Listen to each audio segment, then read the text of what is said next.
Mi hijo estaba organizando mi fiesta de 60 años con tanto cariño que yo lloraba de emoción. Hasta que mi esposo entró a la habitación, cerró la puerta con llave y dijo con la voz temblorosa: «Necesito mostrarte algo. No entres en pánico, pero nuestro hijo, él no es quien pensamos que es». Lo que me reveló en ese momento lo cambió todo. Y lo peor, la fiesta sería al día siguiente. Pero antes de continuar, checa si ya estás suscrito al canal y escribe en los comentarios ¿desde dónde estás viendo este video? Nos encanta saber hasta dónde están llegando nuestras historias. Mi nombre es Jimena, tengo 59 años y siempre creí que conocía a mi hijo mejor que nadie. Después de todo, fui yo quien lo arrulló en mis brazos cuando era bebé, quien cuidó cada fiebre, quien le enseñó sus primeras palabras. Durante 35 años, Mateo fue mi orgullo, mi alegría, mi propósito más grande en la vida.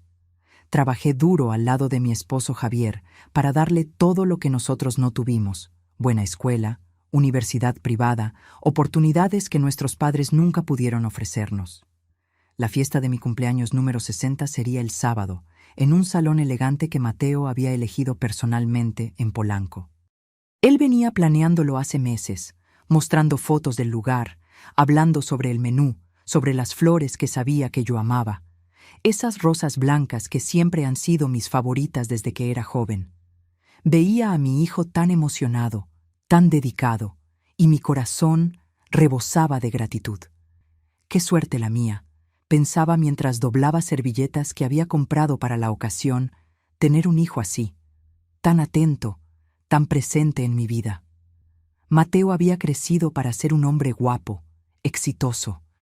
Trabaja en una casa de bolsa, gana bien, vive en un departamento muy padre que logró comprar con su propio esfuerzo en la Condesa. Claro que ayudamos un poco con el enganche, pero fue él quien cargó con la mayor parte. Siempre estuvimos orgullosos de eso, de haber criado a un hijo independiente, responsable, que no dependía de nosotros para todo.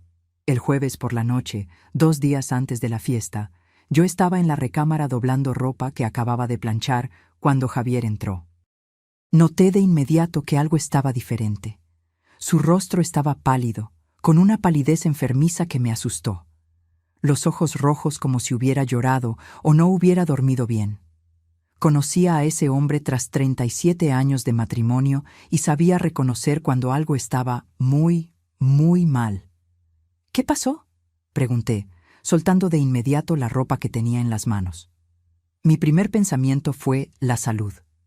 Se había hecho estudios recientemente por lo de la presión alta. ¿Será que los resultados salieron mal?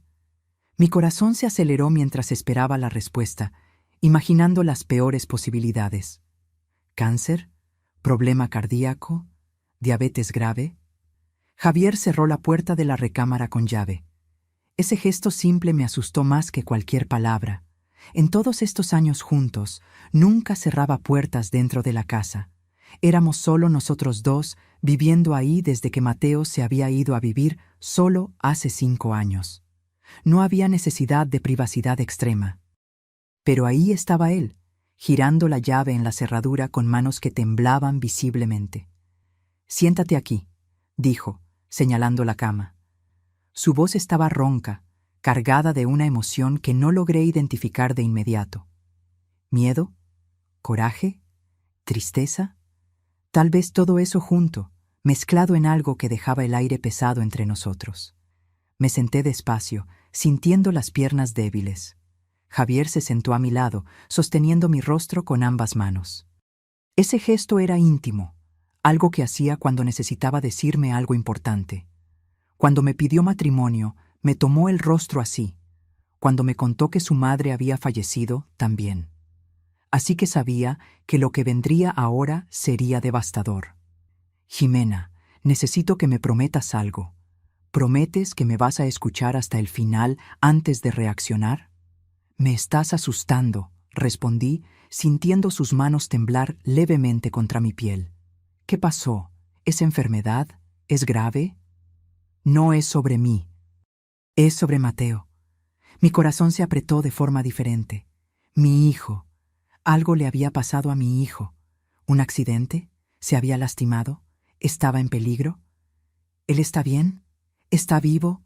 Javier, ya dime. Él está bien físicamente. Pero Jimena, ¿prometes que me vas a escuchar hasta el final? Lo prometo, lo prometo. Ahora habla.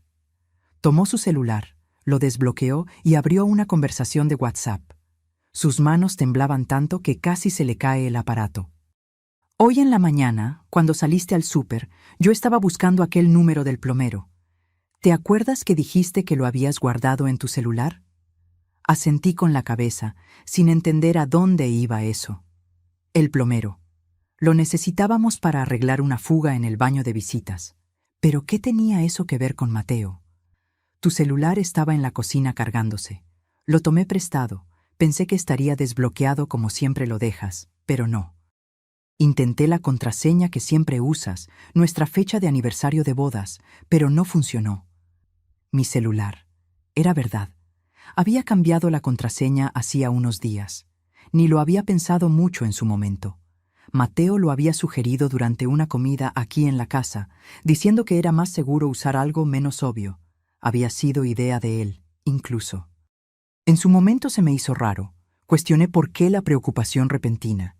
Pero él explicó que había leído sobre ciberseguridad en su trabajo, que las contraseñas basadas en fechas importantes eran las primeras que los hackers intentaban. Tuvo sentido. La cambié por la fecha de nacimiento de Mateo, 15 de marzo. Simple, fácil de recordar.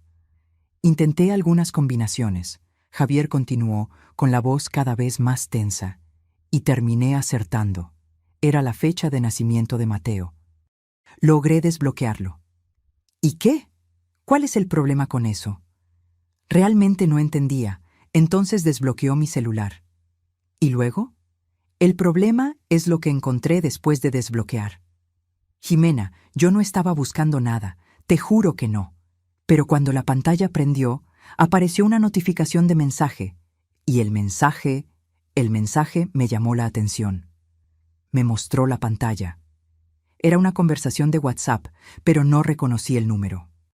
No tenía nombre guardado, solo un número desconocido que no significaba nada para mí. Comencé a leer los mensajes que Javier había dejado abiertos en la pantalla, y con cada línea sentía que el estómago se me apretaba como si una mano invisible estuviera exprimiendo mis órganos internos. Todo listo para el sábado. Ella no sospecha nada. Perfecto. ¿Cuánto has conseguido hasta ahora? 120,000 pesos transferidos a lo largo de 6 meses. Ella firma todo lo que le pido sin siquiera leer. Es patético lo fácil que es. ¿Y el viejo? Él es más difícil, más desconfiado, pero después del sábado no va a importar. Con el poder notarial que ella va a firmar en la fiesta, tendré acceso total a todo. Mi vista se nubló. Las palabras bailaban en la pantalla. Leí y releí, tratando de encontrarle sentido, tratando de hallar otra interpretación. Eso no podía estar pasando. No podía ser real. Era algún error, alguna confusión. Alguien había clonado mi número. Era un fraude. Tenía que serlo. Javier, ¿de quién es este número? Mi voz salió en un susurro ronco, casi inaudible. Él respiró profundo antes de responder, y vi lágrimas comenzando a formarse en sus ojos. Marqué. Necesitaba estar seguro. Usé otro teléfono, el del vecino. Dije que era una equivocación. Fingí que estaba tratando de comunicarme con una empresa. Era una mujer, joven, tal vez unos 30 años por la voz. Cuando pregunté si era de la empresa Silva & Asociados, ella corrigió diciendo, no, marcó con Bianca. Luego colgué rápido antes de que sospechara. ¿Bianca?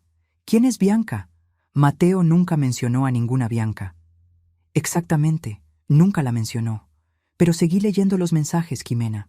Hay más, mucho más, y se pone peor. Deslizó la conversación hacia arriba, mostrando mensajes de los últimos meses. Mi corazón latía tan fuerte que escuchaba el pulso en los oídos, un tambor constante que apagaba todos los otros sonidos. Los mensajes eran sobre transferencias bancarias, sobre documentos que yo había firmado sin cuestionar porque confiaba en mi hijo, sobre la fiesta del sábado que debería ser una celebración, pero estaba siendo usada como una trampa. La fiesta es la jugada final. Después de que ella firme el poder general, podemos liquidar todo en cuestión de semanas. Los departamentos, las inversiones, los ahorros, todo. Vamos a ser ricos. ¿Estás seguro de que ella va a firmar sin leer? Absolutamente. Mi mamá confía en mí ciegamente. Va a estar emocionada en la fiesta, rodeada de amigos, feliz. Se lo voy a presentar como un regalo especial, algo para facilitarle la vida en su vejez. Va a firmar sin pensarlo 2 veces. Ella realmente cree que soy un hijo dedicado. Qué madre tan tonta, ¿no? Esas palabras. Qué madre tan tonta. Me golpearon como un puñetazo en el estómago. Alguien, esa tal Bianca que yo ni conocía, hablando así de mí. Y peor, Mateo estando de acuerdo. Mi hijo, el hijo que cargué en mi vientre, al que amamanté, al que crié con todo el amor que tenía. Sentí la bilis subiendo por mi garganta. Me levanté demasiado rápido de la cama y tuve que sostenerme de la cómoda para no caerme. El cuarto giraba a mi alrededor. Las piernas me fallaron, flaquearon como si fueran de gelatina. Javier me sostuvo antes de que me desplomara en el piso. No puede ser verdad, logré decir entre ahogos, aún sabiendo en el fondo de mi alma que lo era.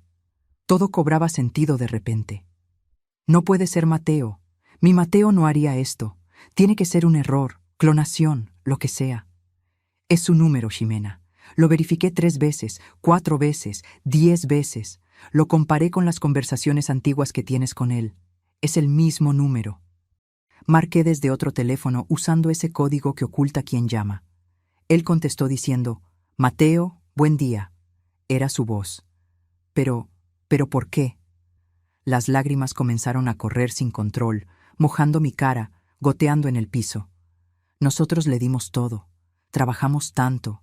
Le pagamos toda la carrera, incluso pasando apuros algunos meses. Ayudamos con su depa.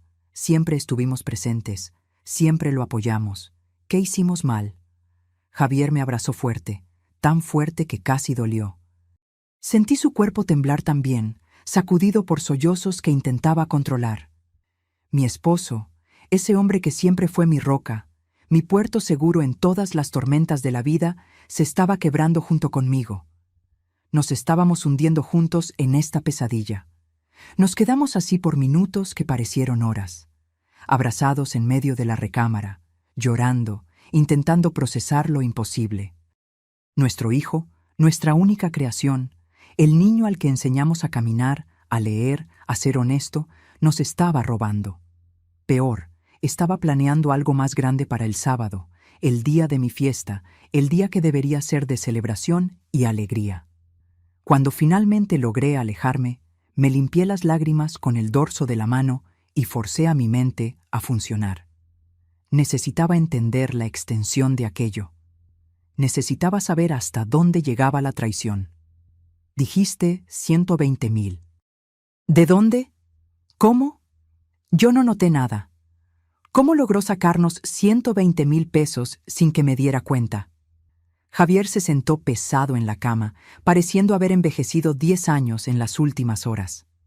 Las arrugas alrededor de sus ojos se veían más profundas, los hombros más encorvados. ¿Te acuerdas de aquellas inversiones que Mateo sugirió hace 6 meses? ¿Esos fondos que dijo que darían mejor rendimiento que la cuenta de ahorros? Lo recordaba perfectamente. Mateo había venido a cenar un domingo, trayendo papeles, gráficas, explicaciones técnicas sobre rendimientos. Hablaba con tanta propiedad, tanta seguridad. Después de todo, él trabajaba en eso. Entendía de esas cosas del mercado financiero. Mostró cómo nuestro dinero estaba rindiendo poco en la cuenta tradicional, cómo podríamos tener un retorno mucho mejor con inversiones más modernas. Todo parecía tan profesional, tan legítimo. Confié ciegamente. Firmé todo lo que puso frente a mí sin cuestionar una coma. Eso nunca fue una inversión real, Javier continuó, con la voz cargada de amargura y coraje contenido. Él creó documentos falsos, todo falsificado. El dinero fue transferido a una cuenta que él controla junto con esa Bianca. Fui al banco hoy por la tarde, después de que saliste a recoger unas cosas para la fiesta. Hablé con el gerente. Le mostré las transferencias. Ellos confirmaron. 120,000 pesos en 6 transferencias a lo largo de medio año. 20,000 al mes, exactitos, como un sueldo. Sentí que mi mundo se derrumbaba por completo. Todo ese dinero, ahorros de años y años, fruto de tanto trabajo, tanto sacrificio, tantas horas extra que Javier hizo, tantos trabajos de costura que yo acepté. Y nuestro hijo, nuestra propia sangre, nos había robado como si fuéramos extraños en la calle, como si no tuviera ningún vínculo con nosotros. ¿Y ese poder notarial que mencionaron en los mensajes?, pregunté. Aunque ya sabía la respuesta, ya sentía el hielo extendiéndose por mi cuerpo. En la fiesta. Él planeó algo para el sábado. Probablemente va a aparecer con documentos bonitos, bien presentados. Va a decir que es trámite de rutina, que es para facilitarnos la vida, para que él pueda cuidar las cosas por nosotros cuando estemos más grandes. Y tú ibas a firmar, porque confías en él, porque es tu hijo. Tenía toda la razón. Yo habría firmado sin dudar, sin leer una línea, sin cuestionar, porque era mi hijo pidiéndomelo, mi hijo que siempre nos cuidó tan bien, que siempre fue tan atento. Con un poder general, Javier explicó, y vi que él había investigado sobre eso, se había informado. Él tendría acceso a todo, absolutamente a todo. Nuestras cuentas bancarias, nuestras propiedades, nuestras inversiones reales. Podría vender, transferir, vaciar todo, hacer lo que quisiera. Y nosotros no podríamos revertirlo fácilmente. Nos llevaría años en los juzgados. La realidad de aquello me golpeó como un tren a alta velocidad. No era solo dinero, era nuestra seguridad, nuestro futuro, nuestra jubilación, el resultado de 40 años de trabajo duro y honesto. Javier había empezado como técnico en refrigeración, arreglando refrigeradores y aires acondicionados en casas de la delegación Gustavo A. Madero. Yo trabajaba como costurera, haciendo ropa a la medida para las vecinas. Con el tiempo, él abrió una pequeña empresa de mantenimiento. Crecimos despacio, con mucho esfuerzo. Compramos 3 departamentos a lo largo de los años para rentarlos como ingreso extra para el retiro. Invertimos con cuidado, pensando en el futuro, en tener seguridad en la vejez. Y Mateo sabía todo eso. Conocía cada detalle de nuestro patrimonio porque siempre fuimos abiertos con él. Siempre quisimos que aprendiera sobre finanzas, sobre cómo manejar el dinero, sobre cómo construir seguridad. Le enseñamos a pescar a nuestro hijo, como dice el dicho, y él usó ese conocimiento para pescarnos como peces ingenuos. Pasé toda la noche despierta. No pude cerrar los ojos ni un minuto. Cada vez que lo intentaba, veía el rostro de Mateo de niño, luego adolescente, luego adulto. Veía todos los recuerdos que tenía de él, pero ahora manchados por el descubrimiento horrible. ¿Será que todo había sido mentira? ¿Los abrazos, los te amo, los momentos que pensé que eran genuinos? Javier tampoco durmió. Se quedó acostado a mi lado, dando vueltas de un lado a otro, suspirando pesado. De vez en cuando se levantaba a tomar agua o ir al baño, pero eran solo pretextos para no quedarse quieto con sus pensamientos. A las 5 de la mañana, cuando el cielo empezaba a aclararse sobre la Ciudad de México, nos rendimos completamente en el intento de dormir. Fuimos a la cocina a hacernos café y nos sentamos uno frente al otro en la mesa donde tantas veces desayunamos como familia feliz. Ahora esa mesa parecía de otra casa, de otra vida. El silencio entre nosotros era pesado, pero necesario. A veces un silencio dice más que 1000 palabras, y aquel silencio gritaba dolor, traición, incredulidad, confusión. Gritaba todo lo que no podíamos poner en palabras. ¿Te acuerdas cuando tenía 8 años? Empecé a hablar, necesitando sacar los recuerdos que me asfixiaban. Cuando mintió sobre haber roto aquel jarrón caro de tu mamá, culpando al gato de los vecinos. Javier asintió despacio, con ojos distantes, perdidos en recuerdos que ahora cobraban un nuevo y siniestro significado. En ese tiempo, hasta se nos hizo gracioso. Una mentirilla de niño, nada del otro mundo. Lo regañamos, claro, pero nos reímos después entre nosotros. Dijimos que era cosa de niño listo. ¿Y cuándo tenía 14? Aquella historia del dinero que desapareció de mi bolsa. Eran 200 pesos, me acuerdo hasta hoy. Él dijo que había sido el chavo que vino a hacer el trabajo de la escuela con él, el hijo de doña Marta. Nosotros le creímos sin cuestionar. Le reclamamos a doña Marta, armamos todo aquel escándalo con la pobre señora. Y la mujer se quedó deshecha, defendiendo a su hijo con uñas y dientes, diciendo que él jamás robaría.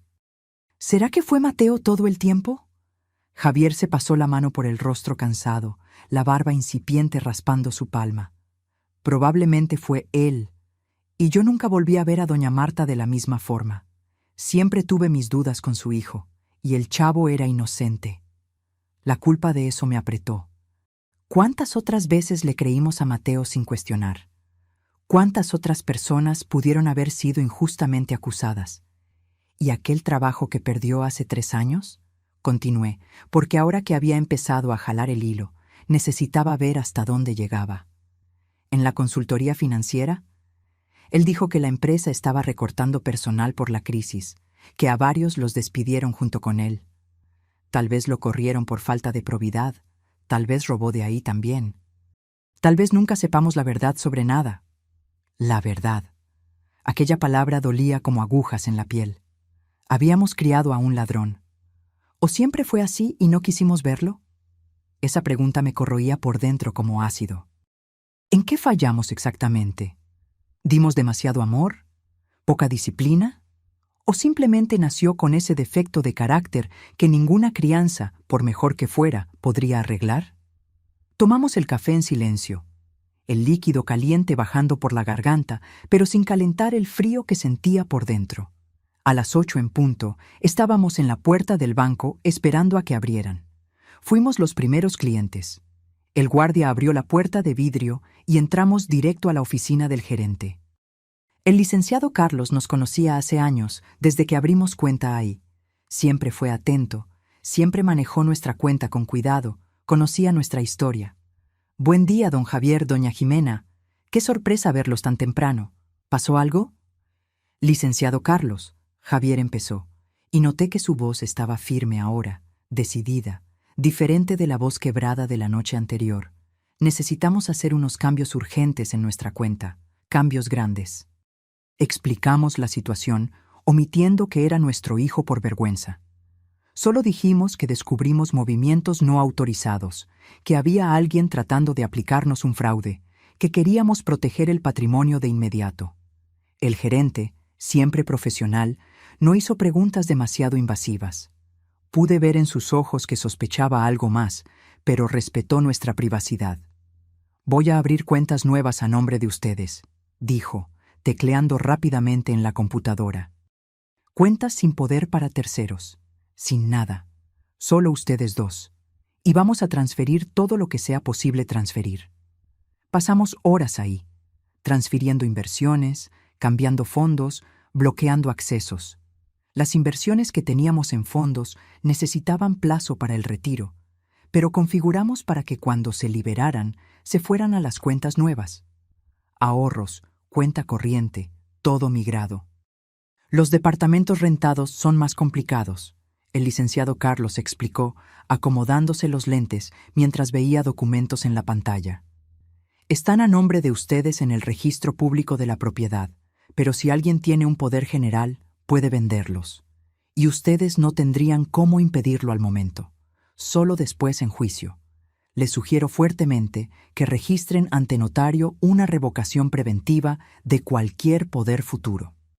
Un documento que diga que cualquier poder solo vale si se registra ante un notario específico que ustedes elijan. Hicimos eso también. Salimos del banco casi al mediodía y fuimos directo a la notaría en la Colonia Juárez. Registramos el documento declarando que cualquier poder emitido para cualquier persona a partir de esa fecha solo sería válido con ratificación de firmas ante el notario específico que elegimos, uno que estaba en otra zona, lejos, que Mateo no conocía y nunca tendría cómo adivinar. Eran casi las 2 de la tarde cuando terminamos todo. Estábamos agotados física y emocionalmente, pero al menos nuestro patrimonio estaba mínimamente protegido ahora. Los 120,000 ya robados no lograríamos recuperarlos de inmediato, pero el resto estaba a salvo de las garras de nuestro propio hijo. Ahora necesitamos un abogado, Javier dijo mientras regresábamos al coche. Abogado penalista, porque esto es un delito grave. La palabra delito asociada a mi hijo me hizo tambalear. Javier me sostuvo del brazo, me ayudó a entrar al coche. Me senté y lloré de nuevo, porque la realidad seguía golpeándome en oleadas. Mi hijo era un delincuente. Mi hijo, al que arrullé en mis brazos, era un ratero. El Lic. Raimundo era un abogado penalista que había defendido a un primo mío hace años en un caso de accidente de tránsito. Hombre serio, experimentado, con cara de quien ya ha visto de todo en la vida y nada lo sorprende. Tenía un despacho pequeño pero bien organizado, estantes llenos de códigos jurídicos, diplomas en la pared. Cuando contamos la historia completa, él escuchó sin interrumpir, solo haciendo anotaciones en un bloc. Cuando terminamos, suspiró profundo. Abuso de confianza y fraude, dijo, consultando uno de los libros gruesos del estante. Al ser practicado contra ascendientes, contra los propios padres, hay agravantes. Estamos hablando de una pena de prisión considerable, dependiendo del monto y las circunstancias. Pero necesitamos pruebas muy sólidas. Tenemos los mensajes. Javier mostró el celular con las capturas de pantalla de las conversaciones que él había fotografiado. El Lic. Raimundo tomó el celular, se acomodó los lentes, leyó con atención cada mensaje. Tardó casi 20 minutos analizando todo. Finalmente devolvió el aparato. Los mensajes pueden ser un comienzo, pero por sí solos podrían no ser suficientes. Un abogado defensor mañoso puede alegar que fueron alterados, sacados de contexto, o hasta que accedieron al celular de forma ilegal, invadiendo la privacidad. Necesitamos más. Necesitamos agarrarlo en flagrancia, intentando aplicar el fraude del poder. Con testigos de preferencia, varios testigos. La fiesta, dije, con la voz saliendo más firme de lo que esperaba. Va a haber mucha gente, amigos nuestros de décadas, familia, vecinos. Perfecto, el Lic. Raimundo se animó. Ustedes van a actuar completamente normal hasta entonces. No pueden dar ninguna señal de que saben. Cuando él presente los documentos del poder y por los mensajes se ve que los va a presentar, ustedes los van a leer con atención. Tomar el documento, leerlo en voz alta si es necesario. Cuando confirmen que es realmente un poder general con facultades abusivas, llaman la atención de todos los presentes, explican lo que está pasando y llamamos a la policía. Yo voy a estar listo afuera con un notario para dar fe. Parecía plan de película de policías, no nuestra vida real. Pero nuestra vida se había vuelto una película de suspenso de verdad, una película de terror familiar. ¿Y si no intenta nada en la fiesta?, pregunté, tratando de pensar en todas las posibilidades. ¿Y si se arrepiente o sospecha? Por los mensajes lo va a intentar. Es el momento que planeó cuidadosamente. Fiesta, emoción, tú feliz y distraída, rodeada de personas. Ambiente perfecto. Lo va a presentar como un regalo especial, algo conmovedor y emocionante. Va a manipular la situación para que firmes sin pensar, sin leer. La palabra manipular me pegó de lleno como un golpe. Mi hijo era un manipulador profesional. Había manipulado mis sentimientos de madre durante meses, tal vez años, para robarme. Usó mi amor como arma contra mí. Salimos del despacho del Lic. Raimundo al final de la tarde. El sol se estaba poniendo, pintando el cielo de naranja y rosa, colores bonitos que contrastaban con la oscuridad que sentía por dentro. Regresamos a casa en silencio. Mateo había llamado 3 veces durante el día. No contesté ninguna de las llamadas porque no confiaba en mi capacidad de fingir que todo estaba bien. Le mandé un mensaje de texto diciendo que estaba ocupada con preparativos de última hora para la fiesta, que tenía mucho que resolver todavía, que hablábamos después. Él respondió con varios emojis de corazón. Cada corazón digital era como una puñalada en mi pecho, porque eran mentiras, todo mentiras. ¿Vas a poder fingir mañana?, Javier preguntó mientras preparábamos una cena sencilla que ninguno de los dos tenía estómago para comer. ¿Vas a poder verlo a la cara y actuar como si no supieras? Voy a tener que poder, no tengo opción. Pero por dentro estaba aterrada. ¿Cómo vería a mi hijo sabiendo lo que había hecho, lo que estaba planeando hacer? ¿Cómo lo abrazaría sin vomitar? ¿Cómo le sonreiría sin gritar?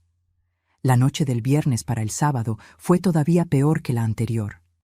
Las horas se arrastraban como si el tiempo se hubiera vuelto miel. Cada minuto parecía durar una eternidad. Me quedé acostada mirando al techo, contando las grietas en la pintura, tratando de no pensar pero siendo incapaz de pensar en cualquier otra cosa. Javier tampoco pudo dormir. Lo escuchaba dando vueltas en la cama, suspirando, a veces susurrando algo incomprensible. En algún momento de la madrugada me tomó la mano bajo la sábana y nos quedamos así, dedos entrelazados, dos náufragos aferrados el uno al otro para no hundirse por completo. Cuando la alarma sonó a las 6 de la mañana, ya llevábamos horas despiertos. Me levanté con el cuerpo doliéndome como si me hubiera atropellado un camión. Cada músculo protestaba. Fui al baño y vi mi reflejo en el espejo. La mujer que me miraba parecía haber envejecido 10 años en 2 días. Ojeras profundas, piel pálida, ojos rojos e hinchados de tanto llorar. Me bañé un largo rato, dejando que el agua caliente cayera sobre mí, tratando de lavar el dolor que sentía. Pero el dolor emocional no sale con agua y jabón. Se queda pegado al alma. Cuando salí del baño, Javier ya estaba en la cocina haciendo café. La casa olía a pan tostado y café recién hecho, aromas reconfortantes de mañanas normales. Pero nada de aquel día sería normal. Nada en nuestra vida sería normal nunca más. Mateo llega al mediodía para comer, dije, sentándome a la mesa de la cocina. Había quedado con él la semana pasada, antes de descubrir todo. Él había sugerido venir a comer antes de la fiesta, pasar tiempo conmigo, platicar. Ahora sabía que esa plática sería la preparación para el golpe. Lo sé. Vamos a lograr hacer esto, Jimena. Tenemos que lograrlo. Pasé toda la mañana limpiando la casa que ya estaba limpia, solo para ocupar las manos y tratar de distraer la mente. Acomodé cojines que ya estaban acomodados, sacudí polvo que no existía, organicé cajones que ya estaban organizados. Necesitaba hacer algo con las manos o me iba a volver loca. Javier intentó ver la televisión, pero notaba que no estaba viendo realmente nada. Solo miraba la pantalla sin ver, sin procesar. Sus ojos estaban distantes, perdidos en pensamientos terribles. Hice la comida que a Mateo le gustaba, puntas de filete a la mexicana, su plato favorito desde niño. Frijolitos refritos, arroz rojo, tortillas calientes, todo como a él le gustaba. Mientras cocinaba, lloré de nuevo. Las lágrimas caían en la olla mientras movía la salsa. ¿Cuántas veces hice esa comida con amor? ¿Cuántas veces Mateo comió agradeciendo, halagando, pidiendo la receta? Y todo el tiempo estaba planeando destruirnos. Cuando el timbre sonó a las 12 en punto, mi corazón se aceleró tan fuerte que necesité apoyarme en la barra de la cocina. Respiré profundo 3 veces, como la terapeuta que tuve hace años me había enseñado. Inhala, exhala, inhala, exhala, inhala, exhala. Yo abro, Javier dijo, y vi que él también estaba nervioso. Sus manos temblaban mientras caminaba hacia la puerta. Me puse mi mejor sonrisa falsa en el rostro y esperé. Ahí estaba Mateo, mi hijo. 1,75 m de estatura, cabello oscuro peinado con gel, vistiendo una camisa de vestir azul claro, pantalón de vestir oscuro, zapatos cafés boleados, sonrisa amplia en el rostro, ojos brillantes, cargaba un ramo enorme de rosas blancas y una bolsa de una tienda cara. ¡Mamá! Me abrazó fuerte y tuve que hacer un esfuerzo sobrehumano para no apartarme, no empujarlo, no gritar. Sentí el olor de su loción, la misma que usaba hace años. Sentí el calor de su cuerpo contra el mío y sentí asco. ¡Feliz cumpleaños! 60 años, No aparentas ni 50. Gracias, hijo. Las palabras salieron mecánicas, automáticas, sin emoción genuina. Rogué para que no se diera cuenta. Entró, saludó a Javier con un abrazo también, ese abrazo de hombres con palmaditas en la espalda. Me entregó las flores, tus favoritas, rosas blancas, para la cumpleañera más guapa del mundo. Tomé las flores con manos que temblaban levemente. Fui a la cocina a ponerlas en un florero, aprovechando para respirar profundo lejos de él. Aquellas flores que siempre amé ahora parecían manchadas, sucias por la falsedad de quien las trajo. Mateo sacó una botella de tequila caro de la bolsa. Reconocí la marca. Era un tequila reposado que costaba por lo menos 2,000 pesos. Para brindar hoy, antes de la fiesta oficial en la noche. Este tequila es especial, mamá. Lo compré en una boutique de licores. El vendedor dijo que es perfecto para celebraciones importantes. Claro que era caro. Estaba usando nuestro propio dinero robado para comprarnos regalos. La ironía dolía. Nos sentamos a la mesa. Serví la comida, el arroz, los frijoles. Todo con movimientos mecánicos, tratando de parecer normal mientras por dentro gritaba, mientras quería aventarle la olla caliente en la cabeza. «Mamá, ¿estás bien? Te ves un poco cansada», Mateo comentó mientras se servía una porción generosa. Ansiosa por la fiesta. Mentí, y la mentira salió sorprendentemente fácil. Ya sabes cómo me pongo nerviosa con estas cosas. Tantas personas, tanto planeamiento. Él sonrió comprensivo, esa sonrisa de hijo dedicado. Va a ser perfecto, mamá. Preparé cada detalle pensando en ti. Las flores que amas, la comida que te gusta, la música que va a tocar tu corazón. Va a ser una noche inolvidable. Cada detalle. Incluyendo el momento en que me iba a engañar para firmar el poder y robarme completamente. Inolvidable de verdad, pero por los motivos equivocados. Comimos con una conversación que parecía normal para él, pero era una tortura para mí. Mateo hablaba animadamente sobre su trabajo en la casa de bolsa, sobre nuevos clientes que había conseguido, sobre inversiones que estaban rindiendo bien. Cada palabra sobre dinero era una ironía dolorosa. Cada vez que decía inversión, yo pensaba en los 120,000 que nos había robado. Por cierto, dijo mientras tomábamos café después de comer, limpiándose la boca con la servilleta. Tengo una sorpresa para ti. Bueno, de hecho 2 sorpresas. Aquí venía. Sentí a Javier tensarse a mi lado en la silla. Sostuve la taza de café con más fuerza. La primera es que conseguí algo increíble para ti y para mi papá. ¿Te acuerdas que siempre quisiste conocer París? Asentí. Era un sueño viejo de verdad. Desde joven veía fotos de la Torre Eiffel, de los Campos Elíseos, del Museo del Louvre, y soñaba con conocerlos. Pero nunca tuvimos dinero de sobra para viajes internacionales. París se quedó siempre como un deseo distante, algo para hacer un día cuando nos jubiláramos. Pues ya está. Conseguí a través de la oficina un paquete promocional increíble. 2 semanas en París, todo pagado. Hotel 4 estrellas, boletos de avión, algunos tours incluidos. Sería mi regalo de cumpleaños para ti, mamá, para que realicen ese sueño finalmente. Mis ojos se llenaron de lágrimas, pero no por las razones que Mateo imaginaba. Lloraba porque él estaba usando mi sueño, mi deseo más antiguo para engañarme. Estaba manipulando mi corazón. Pero hizo una pausa dramática, como actor de telenovela. Para poder liberar el paquete rápido, antes de que expire la promoción, necesito un poder simple de ustedes 2, solo para que yo pueda tramitar el pago en la agencia de viajes más rápido. Es burocracia tonta, pero la agencia lo exige. Ahí estaba la mentira. Envuelta en papel de regalo bonito, adornada con un lazo de sueños cumplidos. Un viaje a París que nunca pasaría. Un poder que no tenía nada que ver con una agencia de viajes. Forcé una sonrisa emocionada. Hijo, qué increíble. París. Siempre soñé con eso. No puedo creer que lo lograras. Cualquier cosa por la mejor mamá del mundo. Pero necesitamos resolver lo del poder hoy mismo, porque el lunes la promoción vence.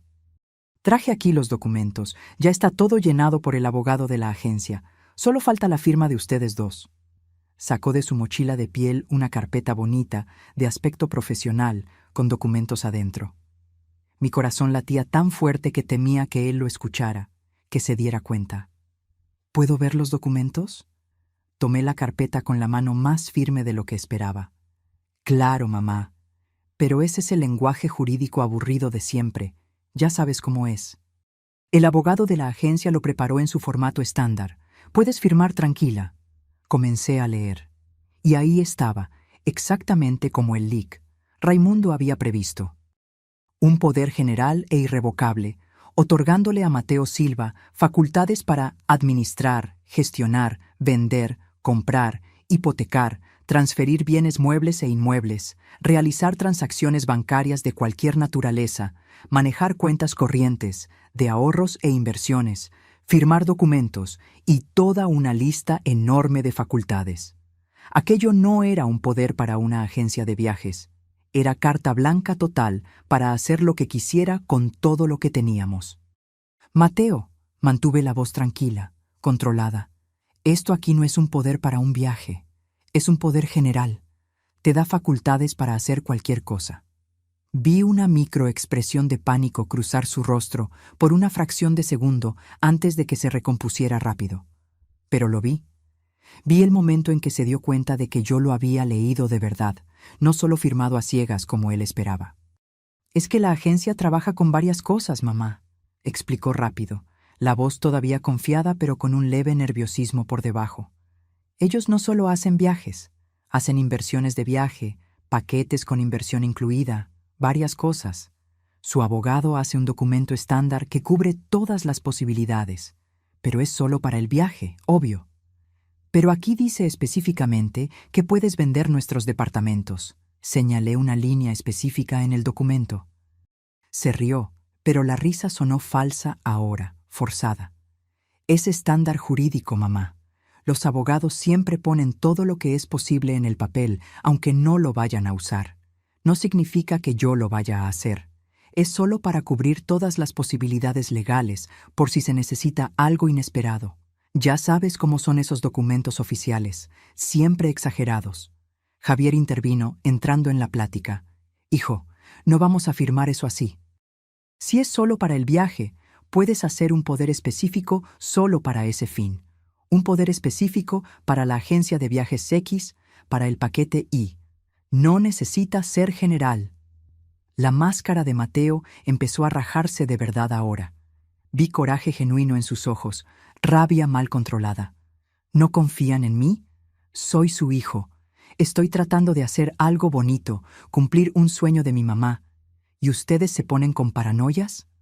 No es paranoia. Mi voz salió más firme ahora, más fuerte. Es sensatez. Nadie que esté en su sano juicio firma un poder general sin necesidad real y específica. Entonces olvídense.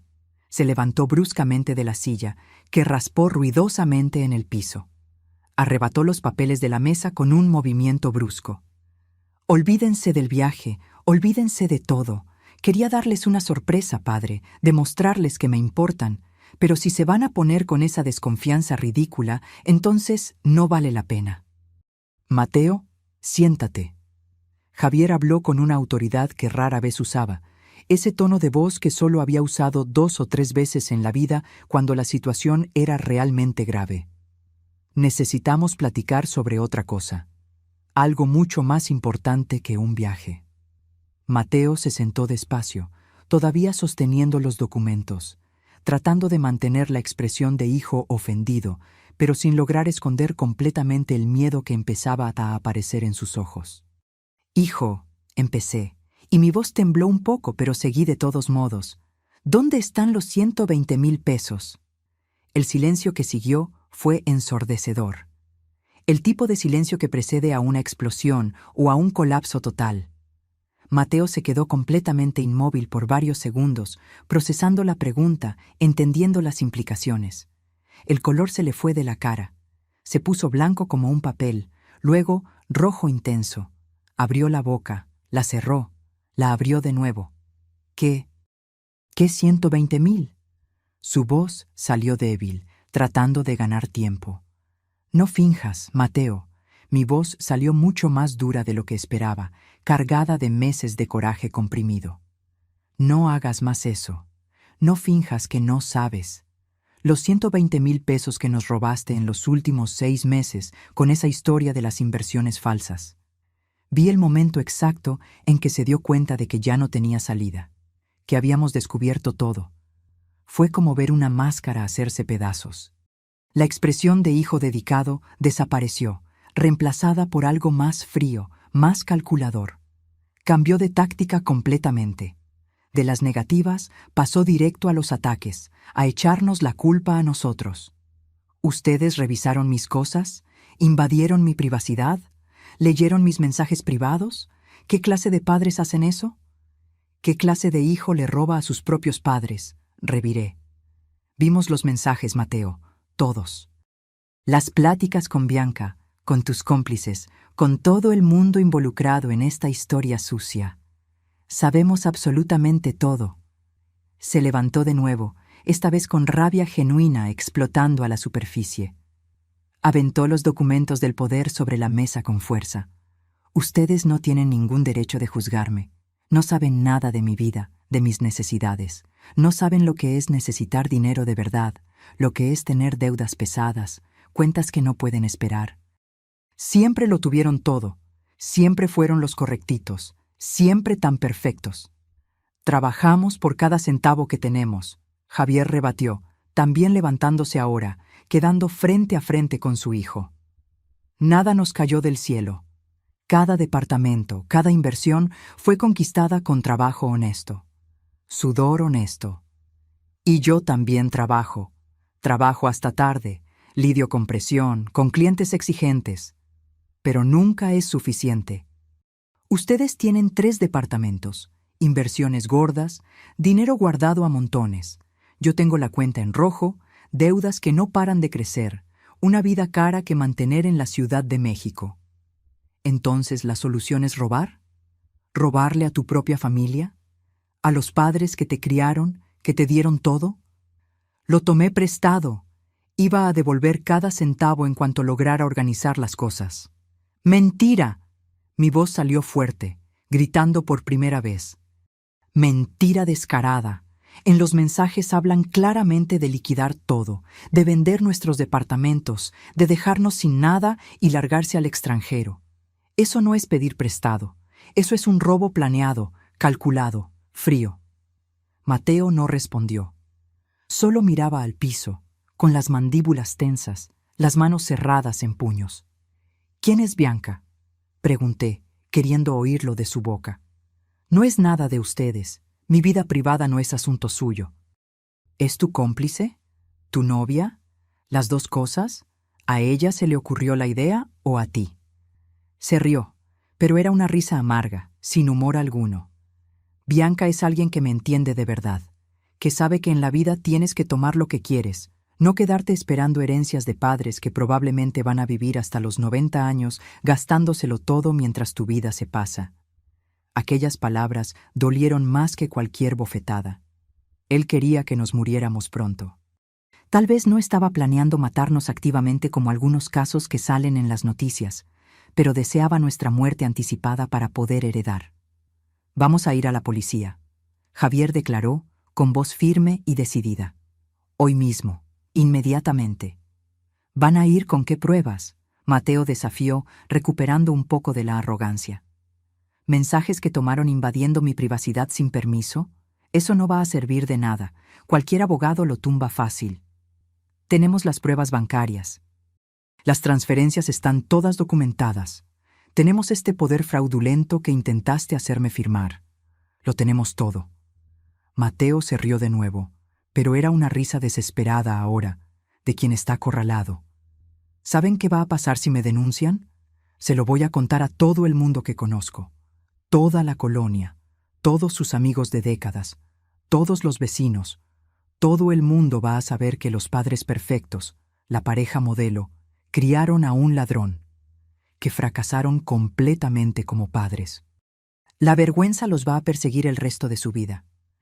Y van a saber también exactamente lo que hiciste, respondí, manteniendo la voz firme a pesar de estar temblando por dentro. ¿Qué clase de persona eres realmente? No hay forma de que salgas de esta pareciendo una víctima. Me miró entonces con algo que nunca había visto antes en los ojos de mi hijo. Odio puro, sin diluir, sin disfraces. La clase de persona que ustedes criaron, mamá. Piénsenlo bien antes de juzgarme. Si soy esto, fue porque ustedes me hicieron así. Tomó su mochila con un movimiento brusco y salió de la casa azotando la puerta con tanta fuerza que el cuadro en la pared se movió. Nos quedamos ahí, Javier y yo, parados a la mitad de la sala, en silencio absoluto. Escuchamos su coche arrancar allá afuera, las llantas rechinando en el pavimento mientras se iba a toda velocidad. Me desplomé en el sofá. Las piernas ya no me sostenían. Javier se sentó a mi lado y me abrazó, y nos quedamos así, aferrados el uno al otro mientras la realidad de lo que acababa de pasar nos golpeaba en oleadas sucesivas. La fiesta, recordé después de minutos o tal vez horas paralizada. La fiesta es a las 7 de la noche. ¿Él va a aparecer allá? No tengo idea, pero nosotros sí vamos. Y si él aparece, si tiene el descaro de aparecer después de esto, vamos a exponer todo lo que hizo ante todos los invitados. Las horas hasta la fiesta fueron las más largas y tortuosas de mi vida. Traté de arreglarme, bañarme, ponerme el vestido azul que había comprado especialmente para esta ocasión especial. Me miré al espejo y vi a una mujer de 60 años a punto de tener el peor cumpleaños de su vida. El vestido que debería hacerme sentir guapa solo parecía ropa de funeral. Llegué al salón a las 7:15 con Javier. El lugar estaba realmente lindo. Mateo se había lucido con la decoración, gastando dinero que probablemente era nuestro sin saberlo. Rosas blancas por absolutamente todos lados, cientos de ellas, perfumando el aire. Luces suaves creando una atmósfera romántica. Mesas montadas con manteles elegantes de lino blanco, arreglos florales en cada una. Una mesa enorme con dulces finos, bocadillos sofisticados, un pastel de 3 pisos. Todo lo que siempre soñé para una fiesta especial. Pero ahora, toda esa belleza parecía un escenario falso de teatro, una decoración vacía de significado. Los invitados fueron llegando puntualmente. Primos que no veía hacía años, amigos de hace 4 décadas, compañeros de trabajo actuales y antiguos, vecinos de varias etapas de la vida. Todos me abrazaban con cariño genuino, me felicitaban, decían que me veía muy bien. Yo sonreía, agradecía, actuaba como si mi mundo no se hubiera desmoronado por completo, como si mi corazón no estuviera hecho pedazos. Llegaron las 8. Nada de Mateo. Las 9. Nada. Algunos invitados empezaron a preguntar dónde estaba él. Después de todo, había sido el organizador de todo aquello. Inventé una excusa diciendo que lo habían llamado para una emergencia en el trabajo, que llegaría más tarde, que pidió que empezáramos sin él. A las 9:30, mi celular sonó. Un número que no reconocí inicialmente. Contesté alejándome del ruido de la fiesta, yendo a un área exterior más tranquila. ¿Mamá? Era Mateo, pero la voz estaba completamente diferente. No era la voz arrogante de hacía unas horas. Era una voz asustada, quebrada, desesperada. ¿Qué quieres, Mateo? Mantuve mi voz fría, distante. Yo cometí un error terrible, enorme.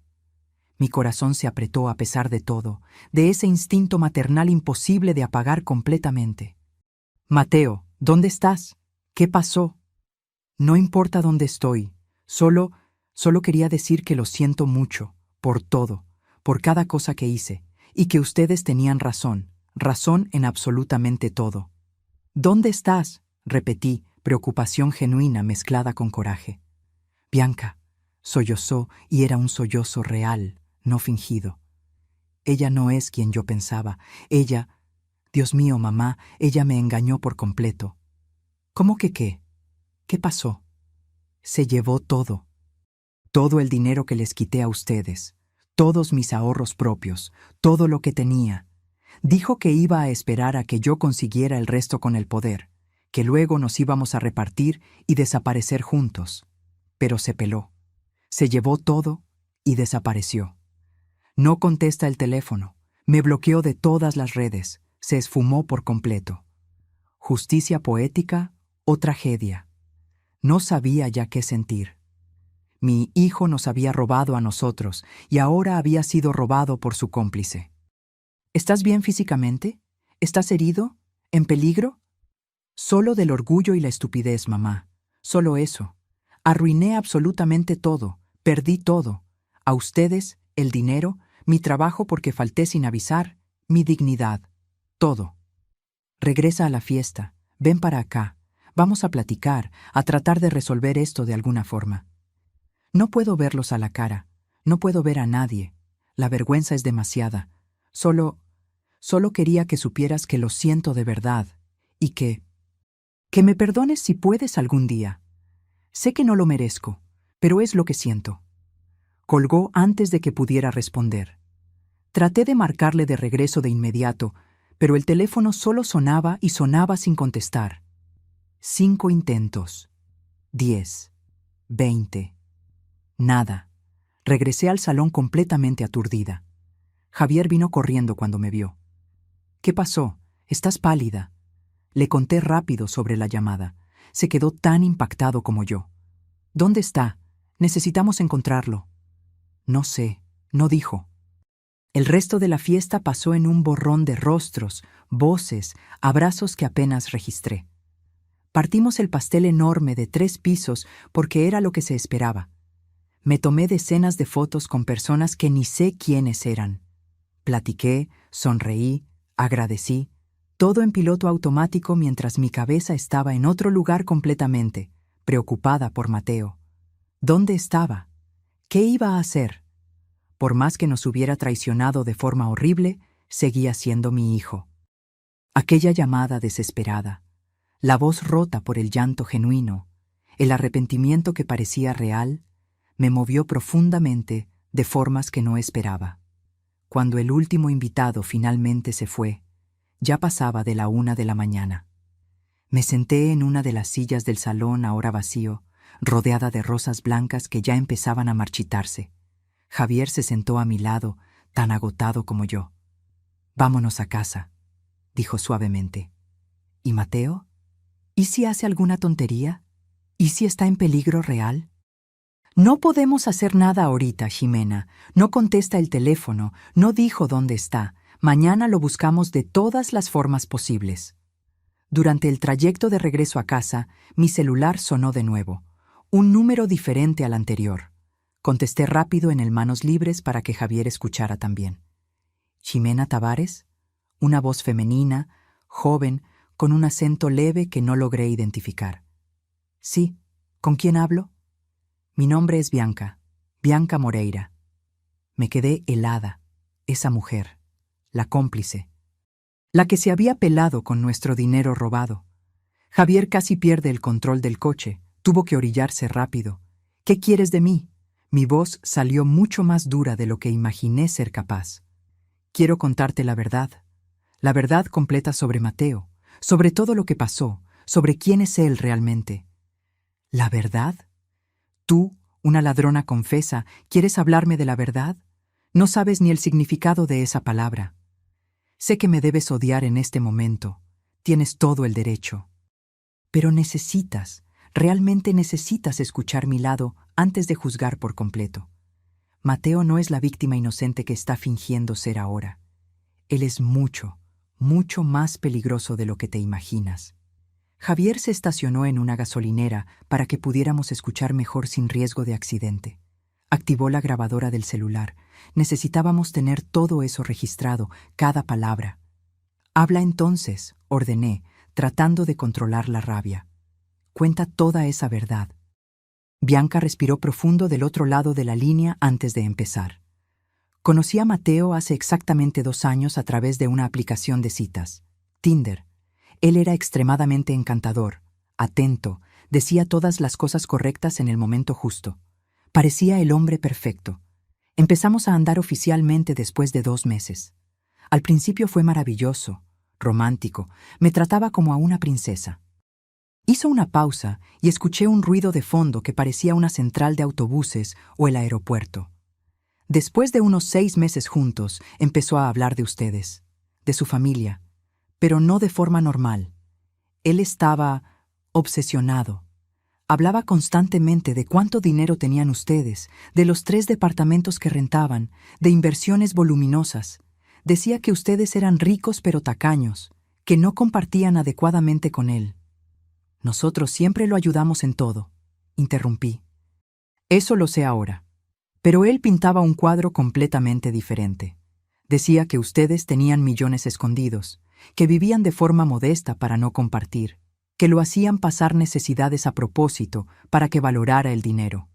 Al principio se me hizo rara toda esa fijación, pero él decía que era solo porque se preocupaba por la familia, que quería ayudarlos a manejar mejor el patrimonio. Javier y yo intercambiamos miradas. Más manipulación. Yo trabajo en un banco, en el área de inversiones. Entiendo de finanzas, de mercados. Él descubrió eso y empezó a hacer preguntas. Preguntas técnicas sobre cómo alguien podría acceder a cuentas de otras personas, sobre vacíos legales, sobre poderes notariales. Se me hizo sumamente raro, lo cuestioné, pero él siempre tenía una buena excusa. Decía que era para protegerlos de fraudes, para entender los riesgos. Hizo otra pausa y escuché lo que parecía ser una llamada de abordaje al fondo. Terminé dándole cierta información técnica. Le expliqué cómo funcionaban los poderes, qué facultades daba cada tipo. Nunca, jamás imaginé que lo usaría para robarle a sus propios padres. Cuando me di cuenta de lo que realmente estaba pasando, ya estaba metida hasta el cuello. Él había empezado a darme dinero, decía que eran bonos de su trabajo. Ahora sé que eran los 120,000 que les robó a ustedes. ¿Cuánto te dio?, pregunté. En total, cerca de 40,000 pesos a lo largo de estos meses. Yo lo ponía en una cuenta de ahorros aparte, ni me lo gastaba porque se me hacía rara tanta cantidad de dinero. Cuando finalmente entendí la verdad real de todo, quise devolverlo de inmediato, pero él no me dejó. Dijo que sería admitir la culpa, que nos meterían a la cárcel juntos. ¿Y por qué te pelaste entonces? ¿Por qué le quitaste todo su dinero hoy? Porque hoy en la tarde, después de salir de su casa, él me llamó completamente fuera de sí. Estaba loco de rabia. Dijo que ustedes habían descubierto todo, que el plan había fallado por completo, que estaban amenazando con ir a la policía. Y entonces, hizo una pausa, con la voz temblorosa. Empezó a echarme la culpa de absolutamente todo a mí. Dijo que todo había sido idea mía, que iba a testificar en mi contra, que le iba a decir a la policía que yo fui quien planeó todo sola y que lo obligué a participar bajo amenaza. ¿Y le creíste? Me dio pavor. Conociéndolo como lo conozco ahora, sé que sería totalmente capaz de eso, de echarme toda la culpa a mí para salvar su propio pellejo. Así que tomé el dinero que tenía, tanto lo que él me había dado como los ahorros propios de él que guardaba en mi departamento, y salí de la ciudad. ¿Dónde estás exactamente ahorita? Central del Norte, en la Ciudad de México. Voy a tomar un autobús para Querétaro en las próximas horas. Tengo familia allá, una hermana que me puede ayudar. Pero antes de irme, antes de desaparecer, necesitaba contarles la verdad. Mateo va a tratar de echarme toda la culpa a mí cuando lo agarre la policía. Ya empezó a hacerlo. Pero no fui solo yo. No fue ni siquiera principalmente yo. Fue idea de él desde el principio. Planeamiento todo suyo. Ejecución de él. ¿Tienes pruebas de eso? Tengo muchas. Mensajes donde explica el plan a detalle. Audios que grabé a veces de las pláticas, porque estaba empezando a sospechar y quería protegerme. Se los voy a mandar todos ahorita mismo. Y me voy a presentar ante la policía en Querétaro voluntariamente. Quiero hacer un trato. Quiero contar todo lo que sé. Quiero que pague por lo que les hizo a ustedes y a mí. En los minutos siguientes, mi celular empezó a recibir archivo tras archivo. Conversaciones en texto detallando cada paso del fraude planeado. Audios de Mateo explicando con una frialdad aterradora cómo manipularnos, cómo ganarse nuestra confianza todavía más antes del golpe final, cómo hacer parecer que el poder era un regalo inocente. En uno de los audios, que debía tener unos 10 minutos, se reía. Se reía genuinamente mientras hablaba de lo ingenua que yo era, cómo confiaba ciegamente en él, lo fácil que sería engañarme. Cada risa era como un cuchillo en el corazón. Escuchar aquello fue una de las cosas más dolorosas y humillantes de mi vida entera. Jimena, Bianca volvió a hablar. Sé que no tengo ningún derecho de pedir nada, pero quería que supieras que lo siento de verdad. De verdad lo siento. Me dejé manipular por él. Fui ambiciosa queriendo dinero fácil. Fui una completa tonta. Pero nunca, jamás quise destruir a una familia. Pero la destruiste de todos modos, intencionalmente o no. Lo sé, y voy a pagar por eso de varias formas. Pero Mateo va a pagar más, mucho más, porque él no tiene remordimiento verdadero alguno.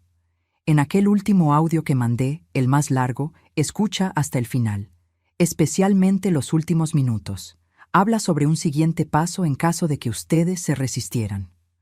Colgué y busqué el audio más largo en la lista que ella había enviado. Era de casi 25 minutos. Empecé a escucharlo con Javier. Mateo hablaba con Bianca sobre el plan del poder a detalle minucioso, sobre la fiesta, sobre cómo después de eso iban a liquidar todo rápido y largarse al extranjero donde nadie pudiera rastrearlos. España, tal vez, o Argentina. Y entonces, en los minutos finales del audio, dijo algo que me hizo dejar de respirar. ¿Y si se resisten mucho? ¿Y si se niegan a firmar el poder sin importar qué tan bien se los presente? Silencio en el audio. Luego, Bianca, ¿qué vas a hacer en ese caso? Tengo un plan B ya pensado. Mi papá tiene problemas del corazón desde hace años. Presión alta descontrolada a veces. Si le da un ataque cardíaco fatal, mi mamá se va a quedar completamente vulnerable emocionalmente. Una viuda en shock. Ahí sí va a firmar absolutamente cualquier cosa que le ponga enfrente sin cuestionar. Pausa larga en el audio. Luego la voz de Bianca choqueda. Mateo, ¿estás hablando de matar a tu propio padre? ¿De provocar su muerte? Estoy hablando de acelerar lo inevitable. Tiene 62 años, presión que vive oscilando, colesterol alto, no se cuida bien.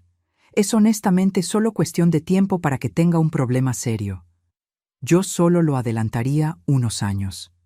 Eso es una locura completa. Eso es un asesinato premeditado. Es pragmatismo. Es supervivencia. ¿Y estás conmigo en esto o estás en mi contra? Necesito saber ahorita. El audio terminaba ahí abruptamente, como si ella hubiera apagado la grabadora con prisa. Miré a Javier. Estaba completamente blanco, con una palidez de quien ha visto a un fantasma o a su propia muerte. Sus manos temblaban descontroladamente, sosteniendo el volante del coche apagado.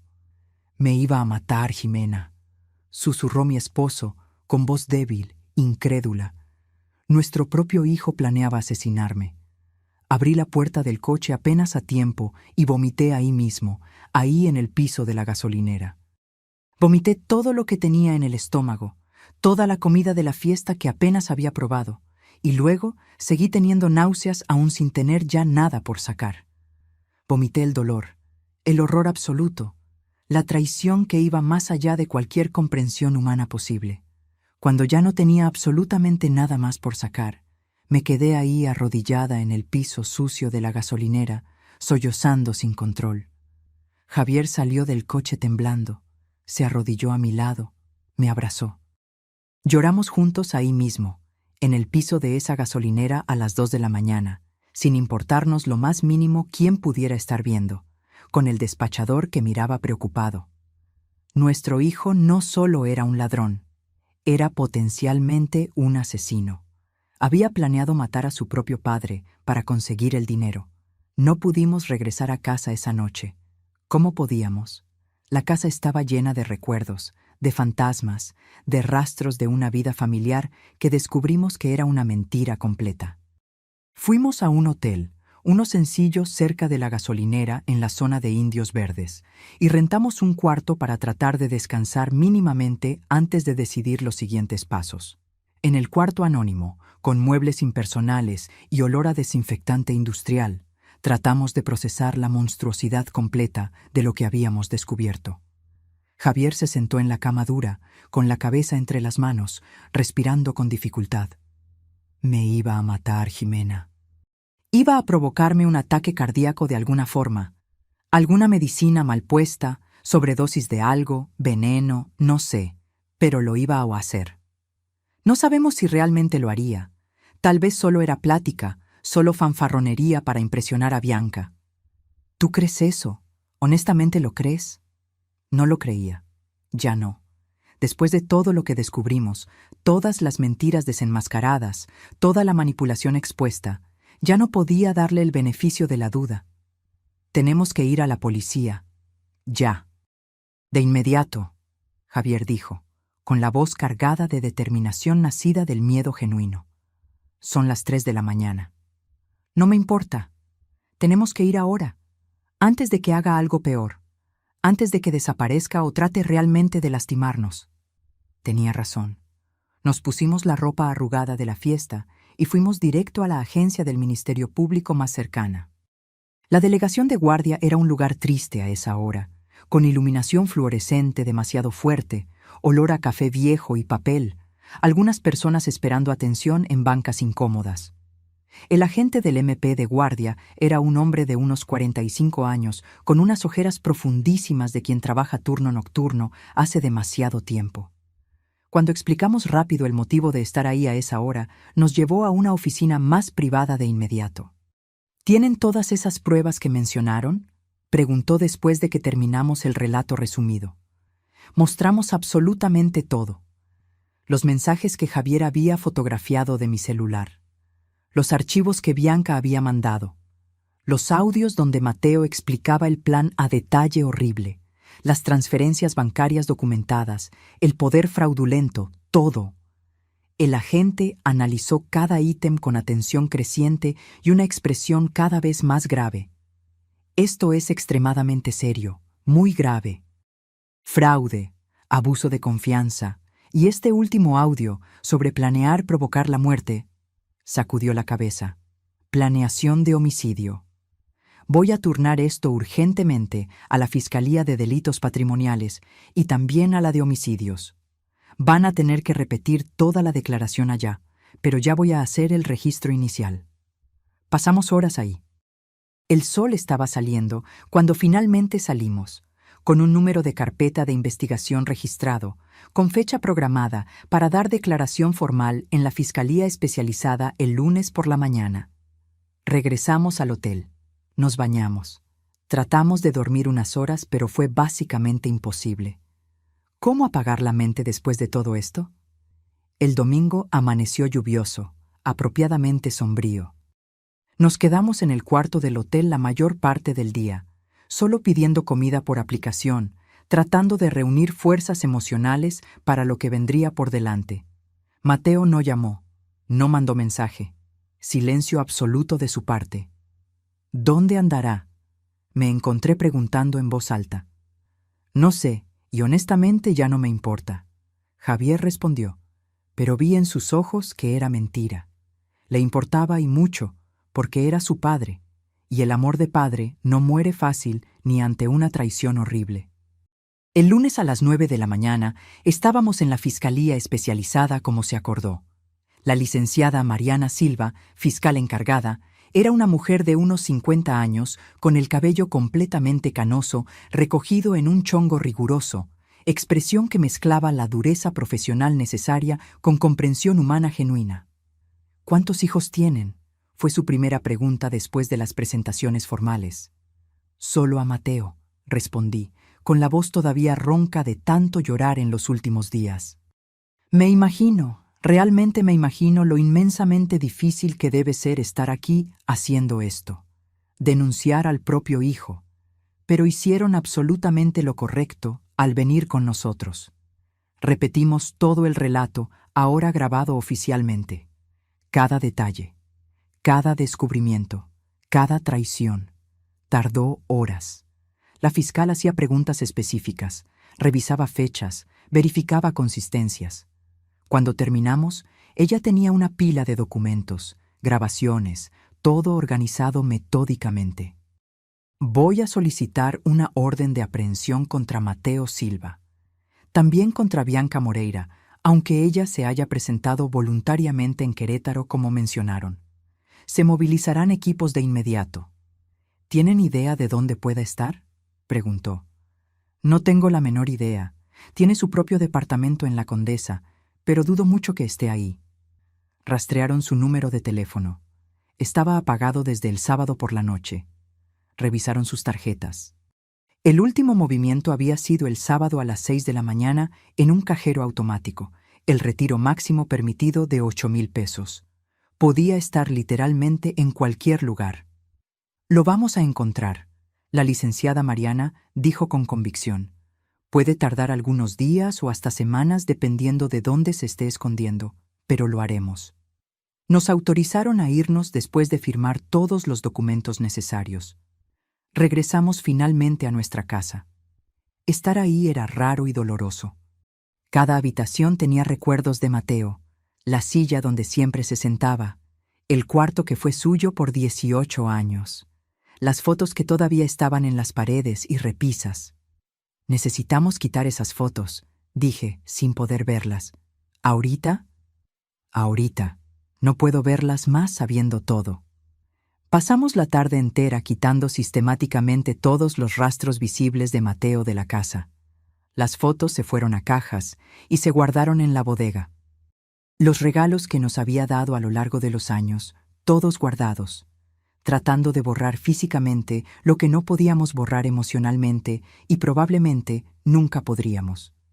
Los días siguientes fueron de espera angustiosa. Martes, miércoles, jueves, ninguna noticia. Mateo simplemente se había esfumado. Yo oscilaba entre la rabia y la preocupación. Rabia por lo que había hecho. Preocupación porque seguía siendo mi hijo y podía estar en peligro o haciendo algo desesperado. El viernes por la tarde, finalmente la licenciada Mariana llamó. Encontramos a Mateo. Mi corazón se aceleró violentamente. ¿Dónde? En un hotel barato en Cuernavaca. Estaba usando un nombre falso, pero hicimos un barrido en hoteles de la región usando su foto. El encargado de uno de ellos lo reconoció. No opuso resistencia al arresto. Lo están trayendo ahorita para la Ciudad de México. Deben llegar en aproximadamente 1 hora. ¿Quieren estar aquí cuando llegue? Miré a Javier cuestionándolo silenciosamente. Él pensó por un largo momento y luego asintió despacio. Necesitábamos verlo, por más doloroso que fuera. Vamos a estar ahí. Llegamos a la fiscalía a las 5:30 de la tarde. Esperamos en una sala pequeña e incómoda, tomando café horrible de máquina automática, contando los minutos eternos. A las 6:15 llegó una camioneta de la policía. A través de la ventana sucia, vimos cuando bajaron a Mateo. Estaba esposado, con la cabeza baja, una postura completamente derrotada. Ropa que traía puesta hacía días, arrugada y sucia. Barba de varios días. El cabello desordenado. Parecía haber envejecido 10 años en una semana. Nos vio cuando lo llevaban hacia adentro del edificio. Se detuvo por completo, con los ojos muy abiertos por el shock. Abrió la boca como si fuera a decir algo, pero el agente lo empujó suavemente para que siguiera caminando antes de que lo lograra. ¿Quieren hablar con él?, la licenciada Mariana preguntó. No es obligatorio, pero a veces ayuda al proceso de investigación, y puede darles algún tipo de cierre emocional a ustedes. No, respondí de inmediato, automático. No tengo absolutamente nada que hablar con él. Pero la licenciada Mariana insistió con voz gentil. Realmente puede ayudar, para el caso judicial, pero principalmente para que ustedes procesen todo esto emocionalmente. El cierre es importante. Terminamos aceptando a regañadientes. Nos llevaron a una sala de interrogatorio fría e impersonal. Mateo ya estaba ahí, sentado, esposado, con un abogado joven de la Defensoría de Oficio al lado, pareciendo agotado. Entré a esa sala de interrogatorio sintiendo como si estuviera flotando fuera de mi propio cuerpo. Nada parecía completamente real. Mi hijo, el bebé que cargué en mi vientre por 9 meses, estaba del otro lado de esa mesa de metal frío, esposado como un criminal común. Porque era exactamente eso lo que era, un criminal. Mateo levantó los ojos cuando Javier y yo nos sentamos. Vi lágrimas inmediatas bajando por su cara, dejando rastros limpios en la suciedad acumulada. Empezó a llorar antes de que cualquiera dijera una sola palabra. Mamá, papá, yo... No. Corté con la voz mucho más firme de lo que sentía por dentro. No lo intentes ahorita. No intentes pedir perdón ni dar explicaciones. No hay explicación posible para lo que hiciste. Bajó la cabeza, con los sollozos sacudiendo sus hombros. Las esposas tintinearon contra la mesa de metal. La licenciada Mariana inició el interrogatorio oficial prendiendo la grabadora. Mateo Silva, vamos a revisar los hechos. Confirma haber desviado 120,000 pesos de sus padres a lo largo de los últimos 6 meses a través de inversiones fraudulentas. Silencio largo. El abogado de oficio le susurró algo al oído. Mateo respiró profundo varias veces antes de responder. Confirmo. Fui yo. Creé documentos falsos de inversión y transferí el dinero a una cuenta que yo controlaba. Escuchar la confesión directa, sin rodeos, fue como un golpe al estómago a pesar de ya saberlo. ¿Y sobre el plan del poder notarial general en la fiesta de cumpleaños? También confirmo. Se lo iba a presentar como regalo para que mi mamá firmara sin leer bien. ¿Con qué intención específica?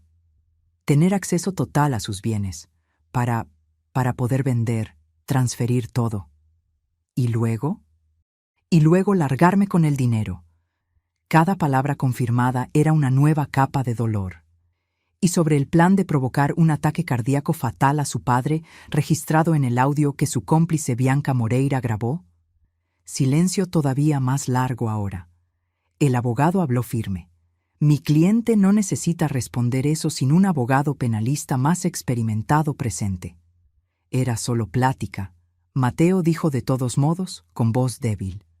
Nunca lo iba a hacer realmente. Solo estaba diciendo tonterías para impresionar a Bianca. Para parecer rudo, en control. ¿Plática? Mi voz salió mucho más fuerte de lo que pretendía, resonando en la sala pequeña. ¿Planeaste a detalle cómo matar a tu propio padre y le llamas plática? No, mamá. No era en serio. Yo jamás... ¿Cómo podemos creer cualquier cosa que digas? Mentiste sobre absolutamente todo. Cada palabra que salió de tu boca en los últimos meses, tal vez años, fue una mentira calculada. Lloró más fuerte. Sollozos genuinos que sacudían todo su cuerpo. Pero a estas alturas yo ya no sabía distinguir qué era real y qué era actuación. El interrogatorio continuó por horas interminables. Detalles sobre cuentas bancarias que había abierto con nombres falsos. Sobre cómo falsificó documentos usando programas de computadora. Sobre contactos que usó para lavar el dinero. Sobre planes que había hecho para huir del país eventualmente. Todo quedando registrado meticulosamente, cada palabra cavando un hoyo más profundo para él. Cuando la licenciada Mariana finalmente apagó la grabadora oficial, ya pasaba de las 10 de la noche. Despidió a Mateo y a su abogado temporalmente, pero pidió que Javier y yo nos quedáramos unos minutos más. Con estas confesiones, el caso está prácticamente cerrado, explicó. Admitió todo. Cualquier fiscal competente va a lograr una condena fácil. Estamos hablando de una pena sustancial. Mínimo 8 años, pudiendo llegar a 15 o más, dependiendo de cómo el juez interprete las agravantes. ¿Y Bianca? Pregunté. Ella está cooperando totalmente en Querétaro, haciendo una delación premiada. Va a tener una pena muy reducida, probablemente unos 3 años en régimen inicial de libertad condicional, a cambio del testimonio completo contra Mateo. El trato ya está prácticamente cerrado. Nos autorizaron a salir, pero antes la licenciada Mariana dijo algo que no esperaba. Mateo pidió específicamente hablar con ustedes en privado por unos minutos, sin grabadora, sin registro, solo una plática. No están obligados de ninguna forma, pero él lo pidió. Miré a Javier. Vi en su rostro la misma duda que yo sentía. ¿Queríamos eso? ¿Lo necesitábamos? 5 minutos, Javier dijo finalmente. Solo eso. Nos llevaron de regreso a la sala de interrogatorio. Mateo estaba solo ahora, todavía esposado, pero sentado en una posición más relajada. Cuando entramos, levantó sus ojos rojos. Gracias por aceptar platicar. Empezó con la voz ronca. Sé que no lo merezco. Nos quedamos parados cerca de la puerta, sin sentarnos, manteniendo distancia física y emocional. Eché a perder absolutamente todo. Continuó cuando quedó claro que no íbamos a responder. Lo sé perfectamente. Destruí a nuestra familia, tiré a la basura todo lo que ustedes me dieron. Me convertí en exactamente la clase de persona que me enseñaron a despreciar. ¿Por qué, Mateo? La pregunta salió de mí antes de que pudiera controlarla. Solo dime por qué. ¿Qué hicimos tan mal que merecíamos esto? Se quedó en un silencio largo organizando sus pensamientos. Ustedes no hicieron nada mal. Fueron buenos padres. Tal vez hasta padres excelentes dentro de las limitaciones que tenían. El problema, el defecto, estaba en mí. Siempre estuvo. Desde niño tenía esa cosa dentro de mí. Esa envidia, esa necesidad de tener más, de ser más, de no aceptar mi lugar. Lágrimas bajaban por su cara mientras hablaba. ¿Se acuerdan cuando tenía 8 años y rompí el jarrón? No fue el gato, fui yo. Lo rompí a propósito porque estaba enojado por alguna tontería y culpé al animal. Y funcionó. Ustedes me creyeron. Me di cuenta de que podía manipular, de que era bueno en eso. Y eso te hizo sentir orgulloso, Javier dijo amargamente. No orgulloso, pero poderoso. Y fui usando esa capacidad cada vez más. ¿El dinero de tu bolsa cuando tenía 14? Fui yo. Varias otras cosas a lo largo de los años. Siempre fui yo. Y siempre logré culpar a otros. ¿Y Bianca? ¿Ella era víctima o cómplice consciente? Mateo pensó antes de responder. Al principio realmente no sabía. Fui introduciendo las ideas poco a poco, manipulándola tanto como los manipulé a ustedes. Pero eventualmente entendió y aceptó participar conscientemente. Así que sí tiene la culpa, pero yo fui el mentor, el planeador principal. ¿Y aquel audio sobre matar a tu padre? Cerró los ojos. Era un plan real. No quiero mentir más. Estaba investigando sustancias que pudieran provocar un ataque cardíaco, dosis, formas de administrarlo sin ser detectado. Era el plan B por si lo del poder no funcionaba. Escuchar eso confirmado directamente fue peor de alguna forma que ya saberlo. Javier se tambaleó. Tuve que sostenerlo del brazo. Pero cuando Bianca reaccionó horrorizada en aquel audio, cuando me di cuenta de cómo sonaba diciéndolo en voz alta, empecé a cuestionarme. Empecé a ver la monstruosidad. Pero no tuve el valor de parar por completo el plan del poder. Pensé que lograría hacer solo esa parte sin lastimar a nadie físicamente. Solo destruirnos financieramente, dije. Sí, y me doy cuenta ahora de que eso no es mejor. Solo es diferente. Sigue siendo destrucción. Nos quedamos en silencio. El reloj en la pared marcaba los minutos pasando. ¿Me van a perdonar algún día? Mateo preguntó finalmente, con voz pequeña de niño asustado. Era la pregunta que había estado evitando pensar. Perdón. ¿Cómo perdonar esto? ¿Cómo seguir adelante cargando con esto? No sé, respondí honestamente. Tal vez nunca, tal vez en muchos años, tal vez un día pueda sentir algo más que dolor cuando piense en ti. Pero ahorita solo siento vacío. Y vas a pasar mucho tiempo encerrado, Javier agregó. Vas a perder años de tu vida, y cuando salgas no tendrás nada. Cambiamos el testamento la semana pasada. Todo se va para instituciones de beneficencia, cada centavo. Mateo asintió aceptando. Me merezco eso y peor. Sí, te lo mereces. Silencio de nuevo. Luego Mateo. ¿Puedo pedirles una cosa? ¿Una única cosa? ¿Qué? No me odien, por favor. Tengan coraje, estén decepcionados, córtenme de su vida por completo si lo necesitan. Pero no me odien, porque yo realmente los amo. Sé que mi amor es defectuoso, egoísta, enfermo tal vez. pero es real. Lo miré, mi hijo de 35 años pareciendo un niño asustado, y sentí algo demasiado complicado para nombrar. No era perdón, no era aceptación, pero tampoco era odio puro. Vamos a intentar, fue todo lo que logré decir. No prometo nada, pero vamos a intentar no odiar. Salimos de esa sala. La última imagen que tuve fue la de Mateo llorando, con la cabeza sobre la mesa, las esposas tintineando. Los meses siguientes fueron de reconstruir pedazo por pedazo una vida que había sido destrozada. No fue fácil. Algunos días eran especialmente difíciles, otros mínimamente tolerables. La noticia del caso se filtró inevitablemente a la prensa. Empezó como una nota pequeña en un periódico local. Hombre de 35 años detenido por fraude contra sus propios padres. Pero rápido tomó proporciones mayores. Se volvió encabezado. Hijo planeaba asesinar a su padre para robar herencia. Fraude familiar movido por la ambición. Abuso de confianza en familia choca a la Ciudad de México. Nuestro rostro estaba en todos los periódicos, todos los sitios de noticias. Reporteros acamparon literalmente frente a nuestra casa por semanas. Los vecinos nos miraban con una mezcla de lástima y curiosidad morbosa. Algunos amigos se alejaron, tal vez por no saber cómo actuar. Otros se volvieron todavía más cercanos. Tuvimos que dar algunas entrevistas para tratar de controlar la narrativa, para que no inventaran historias todavía peores. Conté resumidamente los hechos en la fiscalía con reporteros presentes. La policía lo permitió porque era un caso de interés público.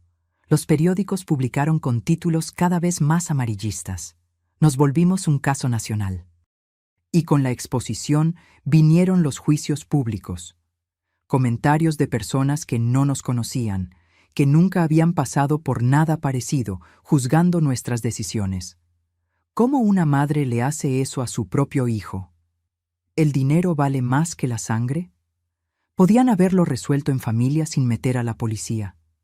Esa madre es muy fría, no tiene corazón. Cada comentario dolía. Pero en el fondo sabía que habíamos hecho lo correcto. La alternativa era ser completamente destruidos. El juicio se programó finalmente para 8 meses después del arresto. En ese tiempo, Mateo se quedó en prisión preventiva, sin derecho a fianza, considerando la gravedad y las evidencias abundantes. Bianca cumplió el trato. Testificó totalmente contra Mateo. Le dieron una sentencia de 3 años y medio, con beneficios de libertad bajo fianza por su cooperación. Ya fue trasladada a un centro de reinserción femenina, donde cumpliría parte de la pena. Durante los meses de espera, mi vida cambió radicalmente. Dejé de trabajar definitivamente. Ya no lograba la concentración necesaria. Javier también pidió una incapacidad por estrés. Vendimos uno de los 3 departamentos que teníamos. Necesitábamos dinero para los abogados y también para empezar de nuevo de alguna forma. Usamos parte del valor para hacer una donación grande a un instituto que ayudaba a víctimas de fraude familiar, transformando nuestro dolor en ayuda para otros. Tomé terapia intensiva, 3 veces por semana, tratando de procesar, tratando de entender, tratando de seguir adelante de alguna forma. La terapeuta me ayudó inmensamente a separar lo que era mi culpa real de lo que era solo dolor. Usted no crió a un monstruo, repetía. Usted crió a un hijo de la mejor forma que supo. Él tomó decisiones propias, decisiones de adulto. Usted no es responsable de eso. Pero algunas noches, las peores noches, todavía despertaba cuestionando cada decisión que tomamos como padres. Mateo escribió cartas, muchas cartas. Empezó 3 meses después del arresto. Llegaban con regularidad, 1 o 2 por semana. En las primeras, solo pedía perdón repetidamente. Luego empezó a escribir sobre la vida en el reclusorio, sobre la terapia que estaba tomando allá, sobre los libros que estaba leyendo, sobre cómo estaba tratando de entender su propia mente, sus propios defectos. Las leí todas. No contesté ninguna. Javier se negó a leer una sola. ¿Cuándo vas a dejar de leer esas cartas?, preguntó una vez, sin coraje. solo cansancio. No sé, tal vez nunca, tal vez siempre. Sigue siendo mi hijo, aunque sea un monstruo. El juicio pasó finalmente un martes caluroso de noviembre. El juzgado estaba absolutamente lleno de gente. La prensa ocupaba la mitad de las sillas, curiosos la otra mitad. Nuestro caso había ganado tanta atención que se volvió casi un espectáculo público, lo que me incomodaba, pero era inevitable. Mateo entró vistiendo un traje que le mandamos porque, a pesar de todo, no queríamos que se viera descuidado. Estaba mucho más flaco, el cabello cortado muy corto, una postura diferente, más humilde, más rota. Cuando nuestros ojos se cruzaron a través de la sala, bajó la cabeza de inmediato. No podía sostenerme la mirada. El fiscal, el LIC. Enrique Santos fue absolutamente directo y eficiente. Presentó cada evidencia de forma metódica. Audios terribles donde Mateo explicaba los planes, mensajes detallados, estados de cuenta bancarios, el poder fraudulento, el testimonio devastador de Bianca describiendo cada paso. Armó un caso completamente irrefutable durante 2 días enteros de presentación. La defensa intentó argumentar varios puntos: arrepentimiento sincero, manipulación psicológica, trastornos mentales no diagnosticados. Pero contra la montaña de pruebas concretas, los argumentos sonaban vacíos. Me llamaron a testificar el tercer día.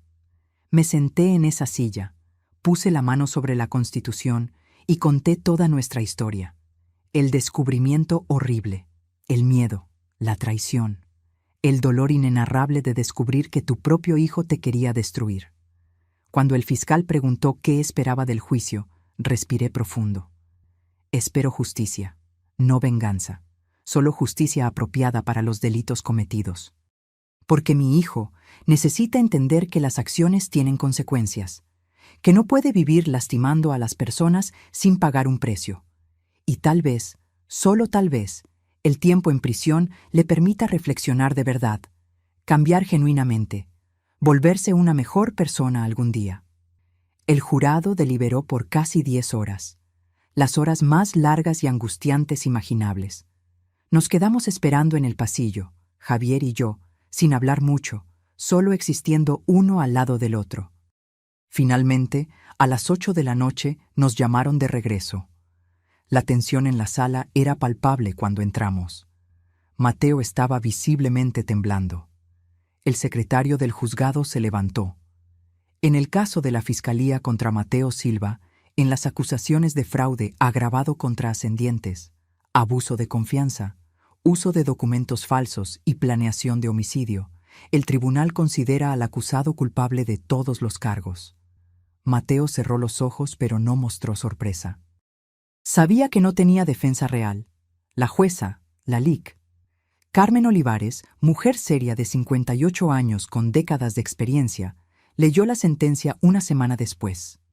Mateo Silva, por los delitos de fraude agravado contra sus propios padres por el monto de 120,000 pesos, abuso de confianza continuado, falsificación de documentos y planeación no consumada de homicidio, considerando las agravantes de haber sido contra ascendientes directos y el planeamiento frío y calculado, lo condeno a 14 años de prisión en régimen inicialmente cerrado. 14 años. Mi hijo tendría 49 cuando saliera, la mitad de su vida adulta pasada en la cárcel. Sentí emociones contradictorias imposibles de separar: alivio porque se había hecho justicia, tristeza porque era mi hijo, rabia por los delitos, dolor por la familia rota permanentemente. Cuando la jueza dio el mazazo finalizando, era oficial e irreversible. Salimos del juzgado entre flashes constantes de cámaras y gritos de reporteros queriendo declaraciones. Esta vez no dijimos nada. Solo nos subimos al coche y nos fuimos a casa. Hoy, mientras escribo esto, ya pasaron 5 años completos desde el juicio. A Mateo todavía le quedan 9 años por delante en prisión. Cumplió 40 años el mes pasado. Yo tengo ahora 64. Javier, 67. Nuestra vida siguió, pero nunca volvió a ser lo que era antes. ¿Cómo podría? Cambiamos permanentemente. Algunas relaciones se perdieron. Parientes que tomaron partido por Mateo, que pensaron que fuimos muy duros, pero también fortalecimos otros vínculos. Amigos verdaderos que se quedaron cerca durante todo. Eventualmente nos cambiamos de casa. La vieja tenía demasiados fantasmas, recuerdos demasiado pesados. Compramos un departamento más chico, pero acogedor en una zona diferente, por la del Valle. Un verdadero nuevo comienzo. Donamos todavía más de nuestro patrimonio. Creamos un pequeño fondo que ayuda a familias víctimas de delitos patrimoniales cometidos por parientes, transformando nuestra tragedia en ayuda concreta para otros. Y sobre Mateo, lo he visitado 4 veces en estos 5 años. No con frecuencia, solo cuando siento que lo necesito, que puedo emocionalmente. En las visitas, platicamos superficialmente. Él cuenta sobre su rutina en la cárcel, sobre cursos que toma, sobre la terapia obligatoria. Dice que cambió, que entendió, que nunca volvería a ser esa persona. Quiero creerle. Una parte de mí quiere desesperadamente creer que mi hijo se redimió genuinamente. Pero otra parte de mí, la parte herida permanentemente, nunca podrá confiar por completo de nuevo. Javier nunca lo ha visitado. Dice que no puede, que la traición fue demasiado profunda. Y lo respeto totalmente. Cada quien procesa de forma diferente. Aprendí tantas lecciones dolorosas en estos años. Aprendí que el perdón no es un evento único, sino un proceso largo y no lineal. Algunos días despierto sintiendo que perdoné a Mateo. Otros, la rabia regresa fresca. Aprendí que el amor de madre, por más profundo que sea, no significa aceptar todo a ciegas. Que a veces amar significa poner límites rígidos, aunque duela terriblemente. Aprendí que la familia de sangre no siempre es sinónimo de familia verdadera, y que podemos construir nuevas familias con personas que elegimos, que nos valoran genuinamente. Aprendí que criar bien a un hijo no es garantía de resultado. Es esperanza, es esfuerzo, pero los genes y el libre albedrío también juegan papeles enormes que no controlamos. Y aprendí principalmente que incluso a los 64 años, incluso después de una traición devastadora, todavía es posible empezar de nuevo. Todavía es posible encontrar momentos de paz, de alegría pequeña pero real. Hoy miro hacia atrás y veo a una mujer que casi fue destruida por completo, pero eligió luchar. Que denunció a su propio hijo no porque no lo amara, sino porque amaba la verdad, la justicia y a sí misma también. Si pudiera regresar y hacer las cosas diferente, algunas cosas tal vez. Tal vez me habría dado cuenta de las señales antes. Tal vez habría buscado ayuda profesional cuando Mateo mostró los primeros comportamientos preocupantes. Pero la decisión de denunciar, esa nunca cambiaría. Fue absolutamente lo correcto. Doloroso más allá de las palabras, pero correcto. Porque si no lo hubiéramos denunciado, habríamos sido destruidos financieramente. ¿Y quién sabe de qué más habría sido capaz Mateo para mantener el secreto, para seguir con el fraude? A veces recibo mensajes de personas que pasan por situaciones similares, hijos robándoles a sus padres, familias siendo destrozadas por la ambición. Y siempre digo lo mismo: denuncien, busquen ayuda. No protejan a criminales solo porque comparten la sangre. Porque el amor verdadero a veces significa dejar que la persona enfrente las consecuencias de sus propios actos. Es la única forma real de que haya un cambio posible. Mateo sale de prisión en 2034 si cumple la pena completa. Tendrá 49 años. Nosotros tendremos 73 y 76. No sé cómo será nuestra relación entonces. Si es que tendremos alguna relación. Pero tengo 9 años todavía para pensar en eso, para seguir procesando, sanando. Por ahora, vivo un día a la vez. Algunos días son buenos. Otros difíciles. Pero sigo viviendo, sigo existiendo, sigo encontrando razones pequeñas pero reales para sonreír. Y eso, al final, es todo lo que puedo hacer. Sobrevivir, existir. Encontrar paz en los pequeños momentos, construir una vida nueva sobre las ruinas de la vieja. porque a los 64 años aprendí que nunca es tarde para empezar de nuevo. Nunca es tarde para elegirte a ti misma. Nunca es tarde para buscar justicia y dignidad. Mi hijo me quitó muchas cosas. Mi inocencia, mi confianza ciega en la familia, mi paz anterior. Pero no logró quitarme mis ganas de vivir con dignidad. Y esas ganas, esa determinación de no ser destruida, es lo que me mantiene siguiendo adelante. Ahora, si te gustó esta historia, pícale a suscribirte y dime en los comentarios, ¿qué parte te dejó con el ojo cuadrado? ¿Fue cuando descubrí los mensajes? ¿Cuando Mateo confesó el plan de matar a su papá? ¿O cuando finalmente lo agarraron?